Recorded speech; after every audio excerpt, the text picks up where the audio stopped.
क्या शरी बेगम की अपनी ही साजिश उसकी बेटी अरीशा की मौत की वजह बन जाएगी? क्या सुफियान अपनी ही माँ को जेल भिजवा देगा? और क्या जायशा अपनी सबसे बड़ी दुश्मन को ऐसी माफी देगी जिसे देखकर हर कोई हैरान रह जाएगा? आने वाली कहानी में ऐसे दिल दहला देने वाले मोड़ आने वाले हैं जिन्हें देखकर आपके होश उड़ जाएंगे।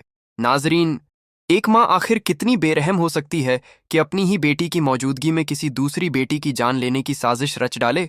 लेकिन शरी बेगम की नफरत अब इस हद तक पहुंच चुकी है कि वह जायशा को सिर्फ अरसलान की जिंदगी से नहीं बल्कि इस दुनिया से ही मिटाने का फैसला कर लेती है।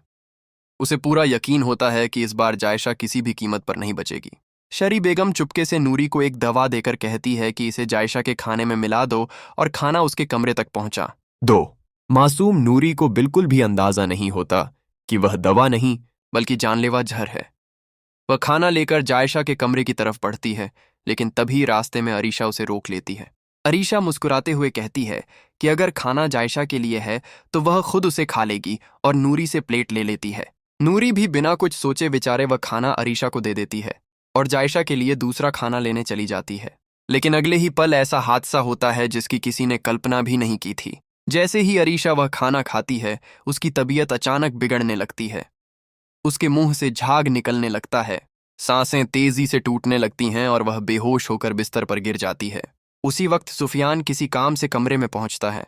अपनी बहन को इस हालत में देखकर उसके पैरों तले जमीन खिसक जाती है। उसकी चीख सुनकर पूरा घर दौड़कर वहां पहुंच जाता है। शरी बेगम जैसे ही अपनी बेटी को मौत से जूझते हुए देखती है, उसकी दुनिया उजड़ जाती है। जिस मंजर को वह जायशा के साथ देखना चाहती थी, वही मंजर उसकी अपनी बेटी के साथ हो चुका होता है। अरीशा को फौरन अस्पताल ले जाया जाता है, लेकिन डॉक्टरों की लाख कोशिशों के बावजूद अरीशा और उसके पेट में पल रहा मासूम बच्चा दोनों हमेशा के लिए इस दुनिया को अलविदा कह देते हैं। यह खबर पूरे परिवार पर बिजली बनकर गिरती है। अस्पताल पहुंचते ही राफे अपना गुस्सा जायशा पर निकालता है। वह बिना कुछ सुने उसे थप्पड़ मार देता है और कहता है कि अरीशा की मौत की जिम्मेदार सिर्फ और सिर्फ वही है। जायशा रो रोकर अपनी बेगुनाही साबित करने की कोशिश करती है, लेकिन उस वक्त कोई भी उसकी बात सुनने को तैयार नहीं होता। मगर सुफियान को कुछ न कुछ गलत जरूर महसूस होता है। जब जायशा बताती है कि नूरी जो खाना उसके लिए ला रही थी वही खाना रास्ते में अरीशा ने खुद ले लिया था, तब सुफियान का शक और गहरा हो जाता है। वह तुरंत नूरी से सख्ती से पूछताछ करता है। डर के मारे नूरी पूरी सच्चाई उगल देती है।